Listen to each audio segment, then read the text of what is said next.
Hi, willkommen zum Lukas Filmgespräch zu The Castle. Heute sind Aki und Henrik bei uns im Studio. Schön, dass ihr da seid, schön, dass ihr uns unterstützt. Ich bin Wilke vom Lukas-Team und ich gebe gleich ab an die beiden fürs Fragestellen. Und unser Filmfestival Lukas findet ja dieses Jahr wieder hauptsächlich im Kino statt, vom 30. September bis 7. Oktober in Frankfurt, Wiesbaden und Offenbach. Für alle Schulklassen und Gruppen, die nicht da sein können, haben wir ja auch wieder das Online-Angebot, also klickt euch da mal rein.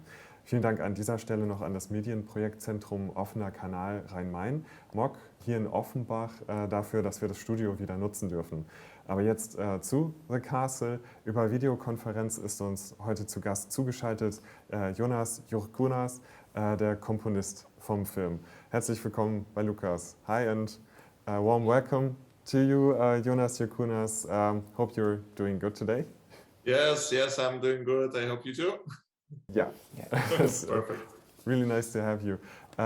Ja, und für euch noch kurz die Spoilerwarnung, guckt unbedingt vorher den Film, bevor ihr das Filmgespräch schaut, sonst werdet ihr eventuell zumindest über die Musik gespoilert. Ja, alles klar.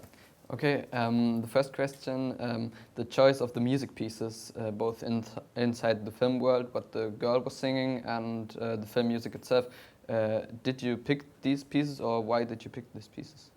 I came to this film when, as a composer, when the music scenario was more or less already set. I mean, the songs were chosen, most of them they were chosen, and my job was to find a way how to put necessary film music to help the scenes and to help interact with the chosen songs. So basically, director Lina Lužytė and also screenwriter, scriptwriter.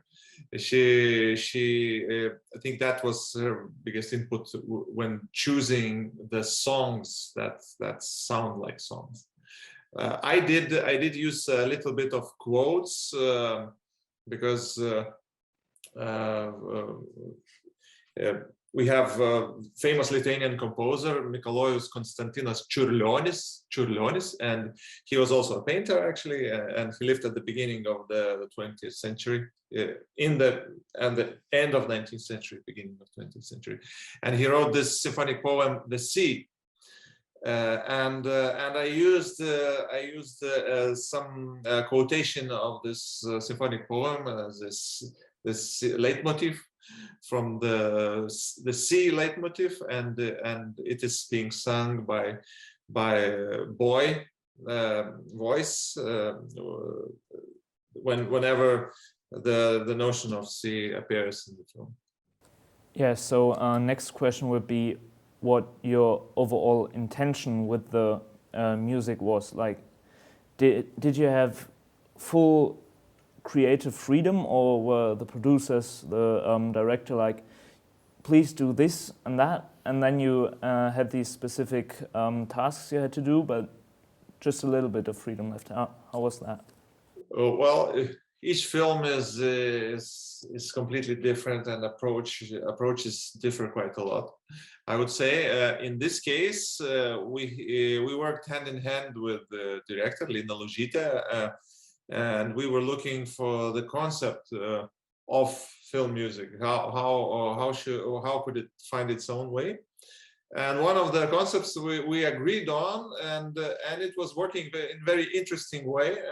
And that concept was such: if there is a scene that we think, oh, that's a usual scene that you would put music on, then we said, then we avoid music on that scene. And we make opposite. So we tried not to go the easiest path. That when our first instincts, filmmaker instincts say, oh, we need some music here. So we say, no, maybe not. Maybe before, maybe after, and then question these instincts a little bit more.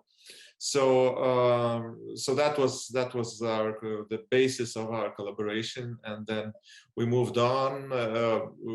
And it was quite a very interesting journey. I really was feeling very free with my fantasy, and utilizing utilizing some instruments that could help build the atmosphere and the mood of the film. These instruments, since this movie is connecting Lithuania and Ireland through the water, through the sea, so I had this sound of Celtic harp, and then also sound of Lithuanian reed instrument that sounds somewhere in between clarinet and oboe. It's called birbynė, and it has a mixed. It's partly cone shaped, partly not, and it has very interesting sound. So I tried to use some of these instruments to build the mood, and that was great fun. And thank you. A quick follow-up question is the music sounded really good. The background music on some parts. Did you do it alone, or did you have people who helped you? Maybe an entire orchestra, but some people who did sounds for you. Oh. Well, actually, first I work alone with my own, either here at home in my home studio or even out of the town. So whole my studio is can fit into these dongles. Maybe a small hard drive, a good set of headphones. And then I work alone with the mock-ups. I sketch music on computer, and then there's a team that we work with. So we go to the studio. I invite instrumentalists that really add up to the whole artistic momentum. Of course, there is a team of score preparation. Not a team, but some people that help me, while I'm tweaking some parts artistically. So I need to find someone to help me to make music notes readable. So basically, but artistically and from initially I work quite solo. Okay. You said that you did the music afterwards and did it yourself, and so you weren't at the set sometimes also, or had some input to the movie itself. You got it when it was finished and then made the music, or what was the process? I'm trying to remember at least one time when I could be part of the filming process or being on the set, but I don't remember it now. Maybe it was, but I don't recall it. Usually composer is at the final stage, one of the final stages, he comes in, and so the movie is already shot, it's being edited, so that was regular case in this situation, that movie was already roughly edited. And later on, it was interesting that Lina wrote quite elaborate script, and they filmed a little bit more scenes that they were they did not appear in the movie. So only later I figure I get to know these things, that there is a little bit more film than it is now. But that's the reality of the movie. You always have to edit it to directors and team satisfaction, and sometimes some scenes they don't even they are very good on the script or on the set, but sometimes they don't appear on the final edit. So a question that really interests me is, did Monica, for those who don't know, that's the main actress, the main character, did Monica sing herself in the movie, or was that some played in voice? No, Monica sang herself, and she also, so Barbora Bareikytė is the actor, and she has really good voice, and she's very musical, and she also played herself. Fun fact, Jolanta, the mother of Monica, that is played by actress Gabija Jaraminaitė, she did not play piano. She did not play. My wife did, because my wife Agne, she plays piano, and she so we recorded it separately. So, but Monica, but regarding singing, yes, Monica sang everything and played herself. So your wife was the musical stunt double in a way. Sort of, yes. Well, you know, it's always in the movies where you have a perfect actor, but let's say the actor is not a musician, so you need some decisions, and I think we succeeded too, because Gabija, the actress Gabija Jaraminaitė that plays Jolanta, she was playing also this music by the same Lithuanian composer that I was quoting, Mikalojus Konstantinas Čiurlionis. He also wrote quite a lot of piano pieces, preludes, and so I wanted to connect it. So that was my little input into the, how we call it, diegetic music. So the music that is on set. Yeah. So my wife was a stunt player. She gave her sound. The sea and the weather, they felt to us like symbols, because they were so untypical for Ireland. Excuse me, the sea and what? The weather. Yes. It was very sunny in the movie. Do you know why this was done like this? Did you contribute to that in any time with the score? Or? I could not influence the things that happened on set at all, because I came, as I said, later on. But somehow for me, weather and the sea had some mystical and mythical look, where this tides were low, and there's this kite surfer somewhere far away, and it's quite quirky and strange looks, where this granny is going to the sea, and that's I just everything was so looking so good. I just needed a little touch with the music to just boost these scenes a little bit more. A big part of the story is these national communities in other countries. And do you have any experiences yourself? Like, can you relate to that in any way? Yes, I do. Well, my brother is living in the United States, in Boston, so I really get to know how the Lithuanian people are living in that part of the world. But of course, I hear a lot of stories how people are living abroad in European countries, and we nowadays these European borders, somehow it used to be very easy to travel until quarantine, of course, but somehow with the help of internet, these borders completely erased, and we are talking right now, and we are in separate parts of the world, but somehow it seems like we are in the same space.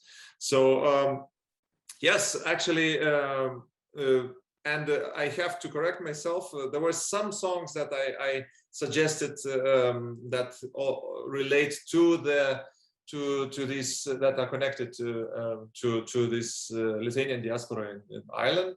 So there were these songs that they listen in the car, or the song that somehow surprisingly pops up during the end credits, and this is a song about it's a pop song, a little bit older pop song, but it sings about motherland. It sings about the longing for homeland, and since Lithuania has a long history of emigration starting from 19th century, and it's part of the folklore, how a person is dreaming about his childhood house or something like that. Yeah. That's really interesting. I would like to talk about a point again that you mentioned with the music that you chose in moments where you would expect a certain music, and then you chose to put no music in there. How does that work in the film in general? Like, what was the reasoning behind like playing with expectations and then throwing them out the window? And well, I think it was just initial concept. That's how we might call it, and it helps boost creativity. Somehow you set the rules of the game for yourself, and then somehow you start looking for the ways out. Now, when I watch the film, I completely agree that music is placed where it should be. so somehow I contradict myself, but I would say it's like a creative game. How to boost your new ideas, looking for something new, avoid cliches, maybe look for some new paths and test yourself. Don't play it safe, and risk and experiment. And of course, if it doesn't work, we don't do it. But we wanted to find something new, something other than maybe we are used to, maybe a little bit. So that was one of the rules of the game that we did. And I really found that this notion or this goal that you set yourself to for creative challenges really fit to a lot of things from the narration of the film, because it had a lot of unexpected moments, like abducting the grandma. Really didn't see that coming, and all the good weather in Ireland, and yeah, not really something that you would expect necessarily. But yeah, worked really well.